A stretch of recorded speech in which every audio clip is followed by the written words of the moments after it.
Hey everyone, Adam here, So Wizard Podcast. I got to sit down and talk to Chris Sanders, who is the writer-director of Nest of Vampires. Nest of Vampires is a kind of cool take on vampires, obviously, where an MI5 agent is actually tracking a group of human traffickers and vampires get involved. I don't want to say too much because it's kind of cool how uh, Chris does this slow drip, slow reveal, and he does what he calls his Dust Till Dawn moment. So just knowing that there's vampires in it takes away from that a little bit, but don't blame me for the spoiler. It is called Nest of Vampires. It was a cool, fresh take on vampires.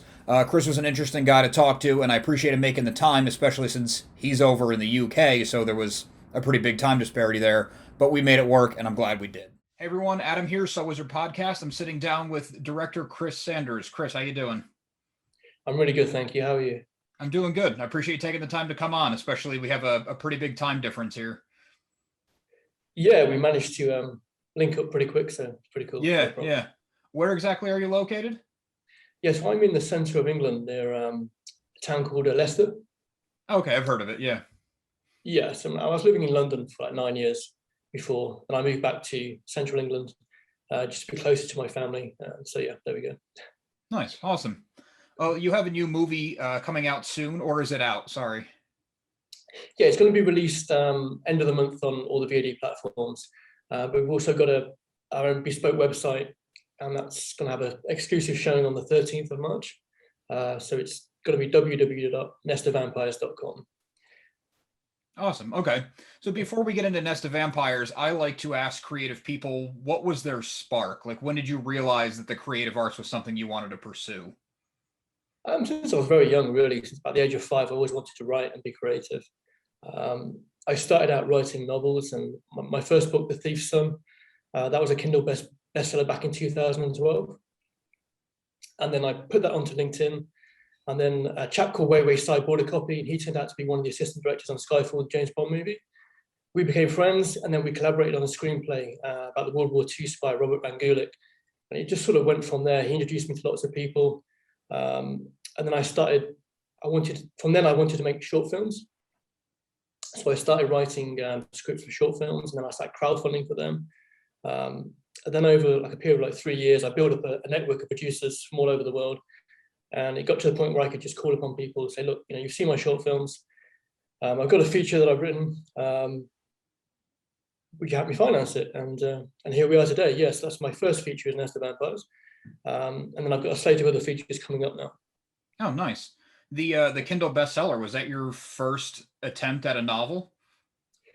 Yeah, it was. Yeah. And then I wrote 3 horror novels after that as well. So yeah, pretty much. Wow, That you got were me. you hit it right out the gate. Yeah, pretty much. Yeah, it was a lot of hard work, obviously, but it's being creative is my passion. So there we go. Oh, that's awesome. So the novel led to shorts, and what kind of shorts were they? All in the horror genre, or? All in the horror genre. Yeah. So my first one was it was called She Summoned Him, and I explored. There's a creature called the Nagas. It's basically like a shapeshifter in Indian mythology, and so I sort of that's what the short film is about anyway. Yeah, That was your first short? that was my first short. Yeah, and then I did 3 more shorts after that, and that led to. And while I was doing that, I was writing the feature length film as well for Nest of Vampires. Okay, so you had that kind of cooking on your back burner while you wrote, produced your shorts. Yeah, pretty much. Yeah, yeah. Nice. Okay. And you said you linked up with was you a producer you said on Skyfall?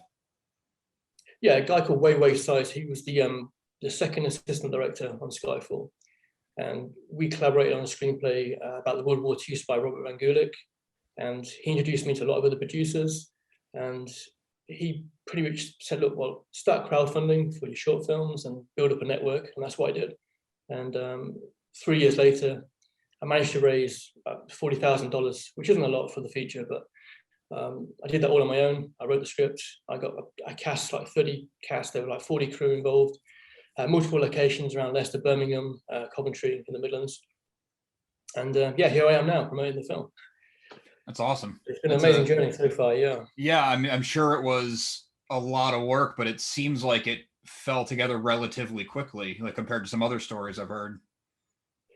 Yeah, I mean, we were really lucky to shoot 95% of the film before the pandemic hit as well. So we shot back in January 2020, and literally like the following months, the UK was pretty much put into lockdown. So we were very fortunate.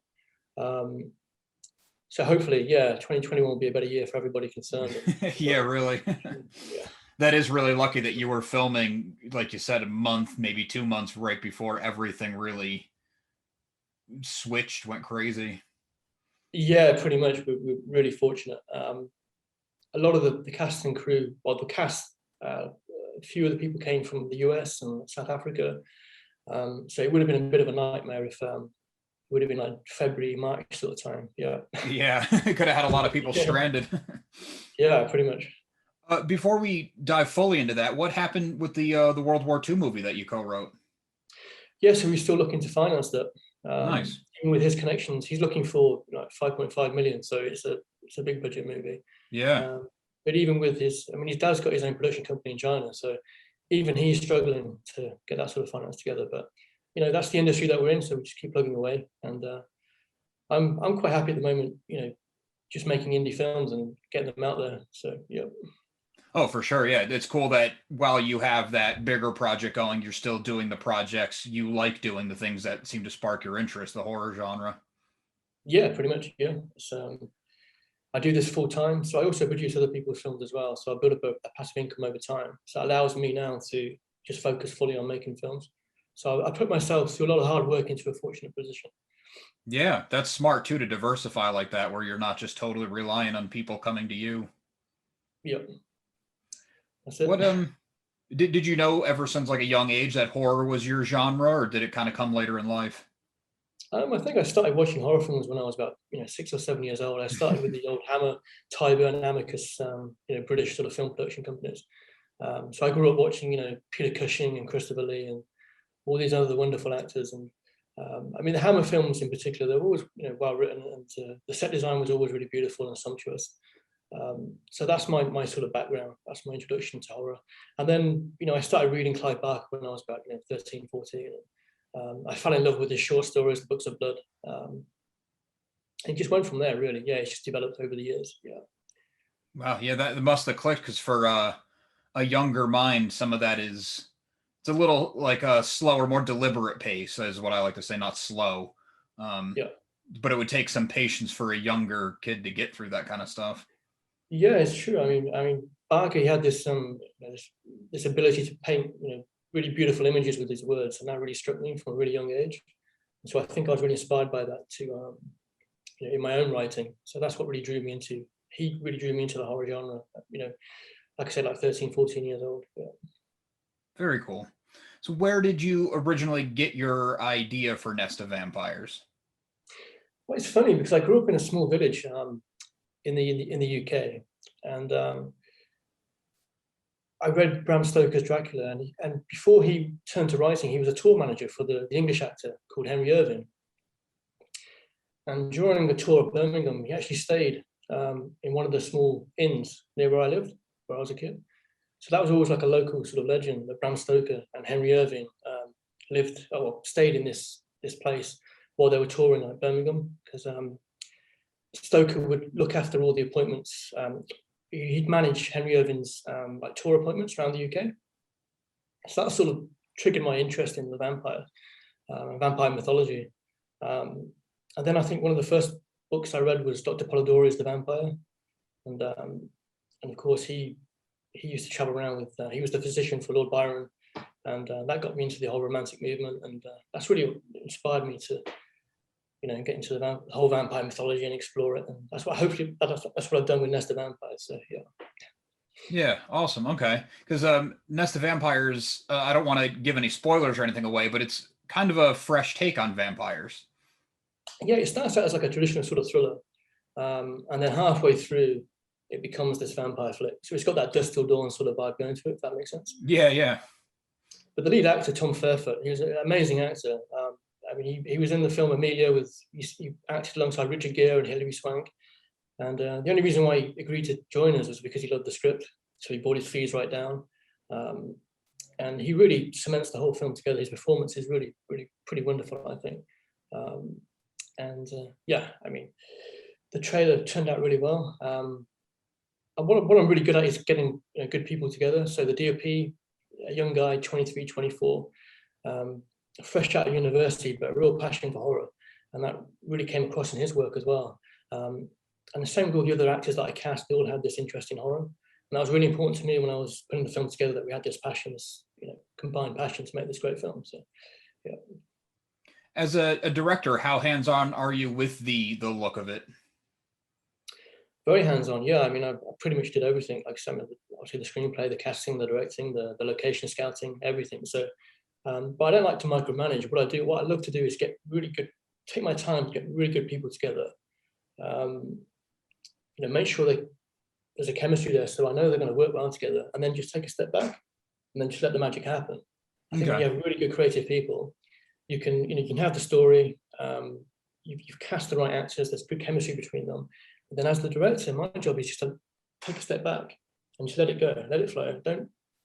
I think if you micromanage people, it just ruins the whole thing. It's just too claustrophobic, if that makes sense. So I think from a director's point of view, my original vision is obviously on paper. But then you hand it over to all these other wonderful, talented people and let them do their thing. That makes a lot of sense, because if you were going to do it all yourself, there was no need to look for that talent that was kind of gelling with you. Yeah, true. Yeah. Because the movie does have a very cool look. You can tell it was shot by somebody who was into horror.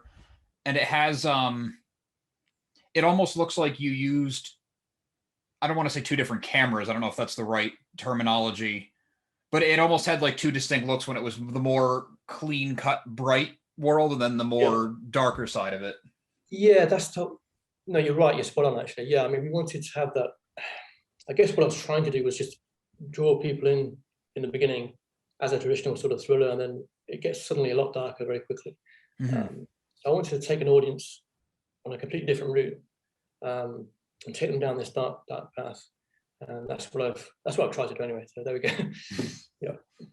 Yeah. Okay. That makes a lot of sense, because there was even times when I was watching it where I try to watch these movies without reading too much about them, because I don't want to go in with all my preconceived notions and this and that. But just the name Nest of Vampires, I had it in my head, okay, this is a vampire movie, of course. And it got to a point where, given the main crime that was being committed, I was like, oh, maybe that wasn't a literal title. Yeah, sure. Yeah. No, I understand. Yeah, I mean, it's yeah. I was trying to go for that Dusk Till Dawn sort of feeling. So in the first half of the film, it's about building up the character, and there is a bit of a twist halfway through, which I don't want. Obviously, we can't give away, but there are plenty of vampires at the end. So absolutely. I was just kind of trying to say you hit the tone that you were looking for. As far as I'm concerned. That's true. Yeah. Thank you. Yeah. How did you go about finding your effects guy? Because they all look like very practical effects, and some of them are pretty brutal in a good way. A horror movie, you need some of that. Yeah. I didn't want to go down the CGI route. A lot of the guys work with me on the short films, so I brought them all together for the feature. Really, we've become like a family in a way. It's really important when you on a film set that obviously everyone gets along, and we all trust one another, and we're all on board with the same vision, the same passion. So I like to work with the same crew as I do with the short films, because as you work, the longer you work together, you get to know each other's, what you're about, what you're looking for, and the communication gets stronger on each project. And so that's how we basically just stuck together from the same people on the short films, basically. So you already knew them, you already knew the work, and they already knew the kind of thing you'd be looking for. Yeah, pretty much. And they knew people, and they brought other people on board, etc. And it just grew organically from there, really. Yeah. Nice. And I'm guessing it was the same thing for the makeup people? Everyone, yeah, pretty much, yeah. Apart from the actors, of course. Sure. But that's always fun anyway. I love casting, so yeah. Right. When you were doing the casting, was it like an open audition thing, or did you have people that you've seen in other projects that you wanted to say, hey, come on and read for this? Yeah, pretty much. I watched a lot of independent horror films. So what I'd do, I'd reach out to those individuals, and then we'd either go on Skype, we'd have a chat, and then we'd get like people together in a small studio that we'd rent out, and then we'd go through the lines and we'd just see if there's any chemistry there, and we did that over a period of like a few months. So yeah, it was really good. It was a good process. It was good fun. Yeah. Nice. And again, it was good you got to do all that before pre-pandemic, so you could actually Yeah, see pretty people. much. Yeah, quite useful. Yeah. So that probably started like mid 2019, my guess would be. Pretty much. Yeah, you're right. Yeah, just before, I think around about June, July sort of time, 2019. Yeah. Okay. So from my understanding, as far as a movie goes, it kind of came together pretty quick, like from concept to pre-production to production. Yeah, I'm one of these very driven people. I think I'm probably obsessive compulsive or something. So I just like to get things done. Yeah. My mind's never resting. I'm always either writing or getting people together or the sort of projects on the go. I like to keep busy. So I'm being self-employed as well. I really can't afford to take my foot off the gas. So I'm always just pushing forward. So like I said, I've got a few more films coming up now. So I'm looking forward to that. Yeah. That's awesome. Yeah. And I guess especially in your line of work, you don't want to rest because there's so much content now being produced. Like the internet's made it accessible for a lot of people. Yeah, absolutely. There's always new like platforms springing up. I think Amazon is I think you can't really put your eggs into all one basket at the moment, because I've got a feeling that Amazon isn't going to be letting independent films on in the near future. That's my good instinct. I might be wrong, but they've already stopped documentaries and short fiction. And I think over the next few years, filmmakers have really got to start building their own infrastructure. Their own websites, through collecting their own email lists and doing their own PR and their own marketing. And that's what I've started now, about a few months back. So I think we can be fully independent and not have to worry about being closed down or shut down or whatever. But there are other platforms like Tubi, for example, is doing quite well. IMDb TV, and there'll be others in the future. But I think for filmmakers, it's a really good idea now to start building your own infrastructure. Yeah, that's smart. And through social media and stuff, you can kind of build your brand organically as you do projects and self-promote. Yeah, that's true. Yeah. And speaking to good people like yourself, of course. And yes, thank you. We'll spread the word. It's interesting you brought that up about Amazon, because just this past week, like it might have even been yesterday, just on my Google News feed, there was something came up about how Amazon's no longer the place for independent filmmakers. Yeah, I mean, it's a lot of my friends, they write, direct, and produce documentaries, and that's pretty much their bread and butter, the documentaries, and that's just been taken away. Yeah. Same with the short fiction, and like I said, I think it's only a matter of time before it's going to be independent films as well. Maybe over the next couple of years, I think it'll be like just the main big budget films on there.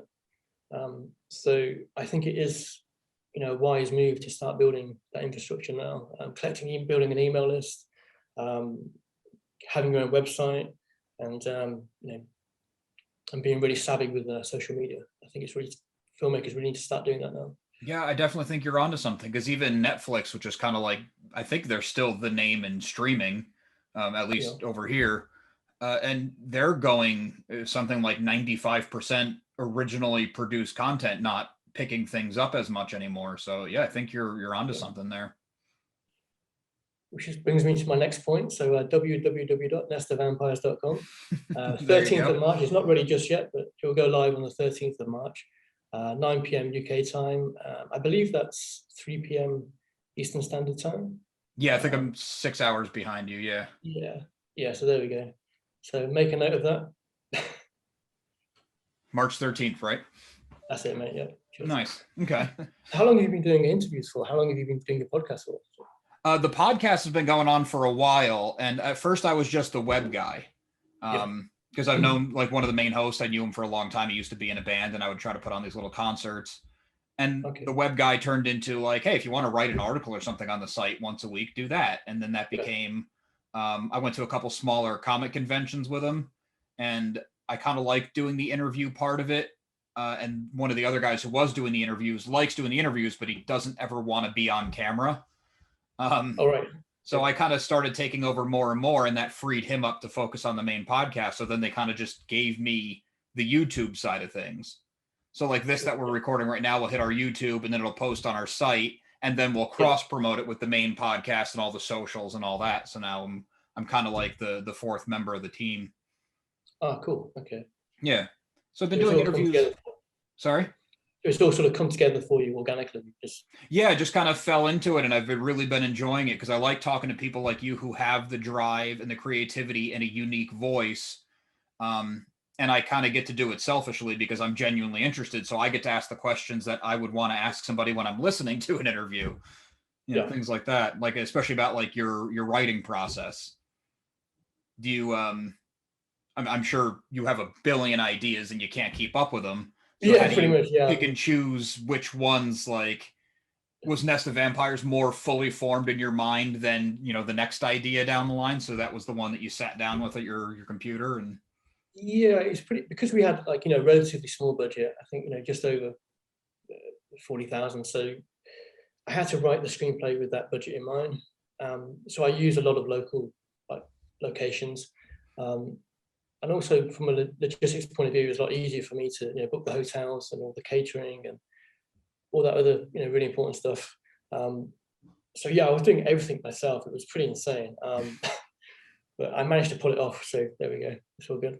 Yeah. Yeah. So what is your writing process like? Do you Yeah, cool. So I'll start with obviously a first draft, and then that'll take me maybe a month, 2 months, and then I'll just completely forget about that. Then work on something else, and then I'll go back to that with a fresh pair of eyes. And then I like to sit down with the actors and just collaborate. Even on the day, we were there were new ideas coming up from the actors, and I thought, okay, that sounds pretty good. Let's work with that, see if that works. I think part of my job is to create that sort of environment where people feel really creative and happy. mm-hmm. And also, I think the best way to get really good performances out of actors is to investigate the character, just ask a lot of questions, find out what the motivations are, go into their backstory that they've created. And once you do that, they just sort of come to life. They forget they're an actor and they're under pressure. They become the character, and then it just becomes easy. So I find that a really enjoyable part of the whole process as well. Nice. That's interesting. So you write the whole first draft beginning to end. You don't write 5 pages and the next morning edit those 5, then write the next. And yeah, I mean, obviously before that I plan it out. I mean, I make notes and everything. Notes, outline, all that. Yeah. But then I just like to just do the first draft, put it to one side, go and do something completely different, and then come back and then just with a fresh pair of eyes, just go through it. But like I said, even then, it's still a collaboration with the people I'm working with. Right. When you work with really talented people, they can bring great ideas on the day, and that's where the magic happens. Something spontaneous happens. And you think, yeah, okay, let's go with that. See if that works. And yeah. I like that approach a lot. It might be a little frustrating, at least the way my mind works. I like to finish a task, then move on to the next one. Yep. But the drafts are never actually finished. Never. But I like that you get everyone, because you're hiring a bunch of creative people anyway. Yeah. So they come in, if they have their own spin to put on it and it gels with what you're doing, I like that you're open to taking suggestions and changing on the fly, because you'll get a better performance and it'll be more organic to suit the actor or the scene. Yeah, we had, like, for example, in the opening scene, we have JP Gates playing the Italian hitman, and obviously people haven't seen the film yet, but there's a in the opening scene, he almost like a vampire waltz at the very beginning. That was one of his ideas, and we just sort of went with that, and it worked really well. And then we went back to the composer and he said, look, can we collaborate on this idea? And we got everyone working together on it, and I think it worked really well. That was quite a fun sort of moment, and that sort of happened. So yeah. That was something I wanted to ask you about. Now that you're jogging my memory, so thank you. Your score, it was very classically done, which I thought really fit your movie. Thank you. Yeah, I mean, the composer, he's again like a young guy, really loves the horror genre, and I met him through the sound recordist. So again, it was through networking, and I had a lot of composers reach out to me, and they'll send through their SoundClouds, and I sat there and listened through to all of them, and they're all very, very talented. But he stood out. Just something instinctive just struck me, and I thought, yeah, that's going to work well. And I really, really love the score that he's done for the film. I think it has that very, like you said, it's very classical sort of feel. and it fits really well with the movie. Yes, yeah. It was cool that you did a new vampire story, but took the old feel and the old elements from classic vampire lore and put them in. Yeah, that was the plan. Yep. Yeah. I guess I'm not telling you anything you don't know. I thought No, it's it good. worked. Yeah. So this composer, it was the first time you worked with him, was on your first feature. On the feature, it was, yeah. Very cool. Yeah, he's a really nice guy as well. So I'm really fortunate. I've built up a really nice team, really good team. We all get along as well, so which is always helpful. And yeah, we work well together. So I'm looking forward to repeating that with the next film. Is there a pretty good network of filmmaking, maybe stage acting in your area?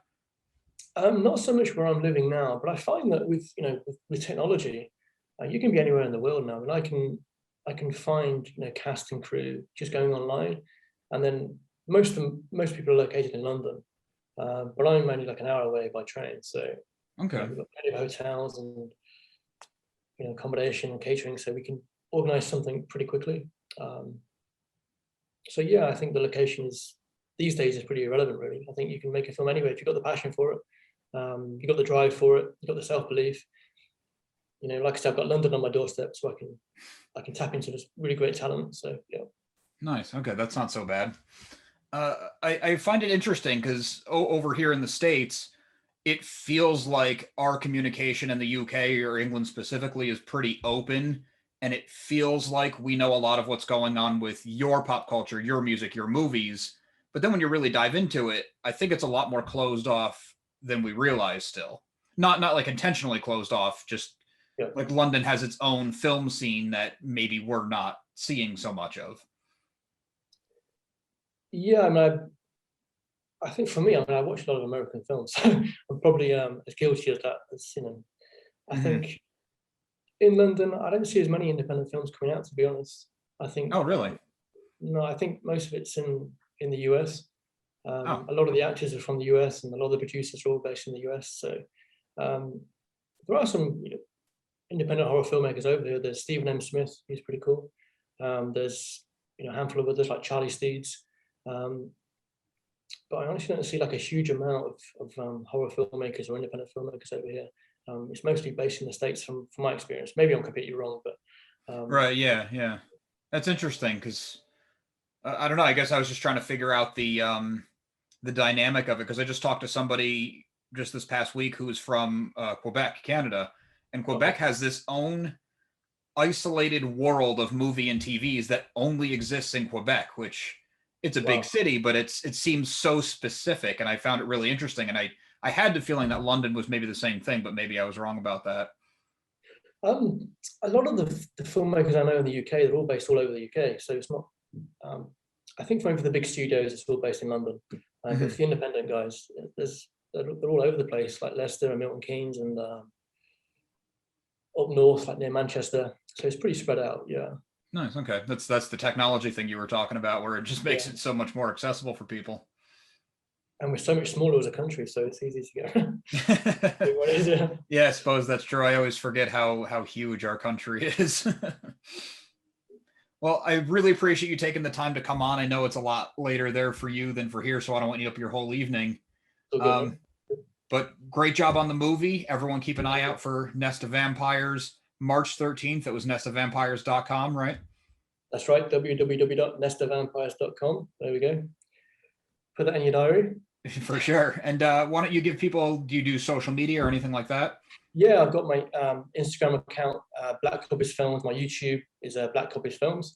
Strangely enough, there we go. So come and give me a follow, and more than welcome to talk to any new horror fans. It'd be fantastic. Awesome. Well, congratulations again. We're looking forward to the next thing you got going, which I'm sure as a creative person, you hate hearing that because you're like, I just got done with this one. Let me breathe. It's okay, man. I'm straight on. I'm on it. I'll be on to the next one pretty soon. Yeah. Nice. Well, thanks again for coming on. I appreciate you taking the time. No problem. It's been a pleasure, Adam. Thank you so much. Definitely. I really appreciate it. Thank you. I'd like to thank Chris one more time for coming on to talk about his new movie, Nest of Vampires. As I said, available on VOD, US, Canada, UK, and Australia, March 16th. Be on the lookout for it. Also, make sure you listen to So Wizard Podcast every single week wherever you get your podcasts. So Wizard Podcast can be found on Patreon, where for as little as $1 a month, you get multiple monthly bonus shows. SoWizardPodcast.com is your resource for reviews, recommendations, merchandise, videos, and more. We love hearing feedback. Drop us a note in the comments or leave us something on social media. And before I forget, because I generally do, make sure you like, subscribe to our channel. It really helps us grow our audience, and we have a ton more interviews, new movie coverage. We're moving into talking to comic creators. You're not going to want to miss out. And on a more personal note, I released a comic book this past year. The first issue came out in January. A friend and I have been working really hard on it. We're really proud of what we're doing. We got an issue coming out every single month. You can check that on socialstudiescomic.com. Social Studies Comic across all the major social medias. You'll find us. I'd appreciate it if you checked it out. Thanks.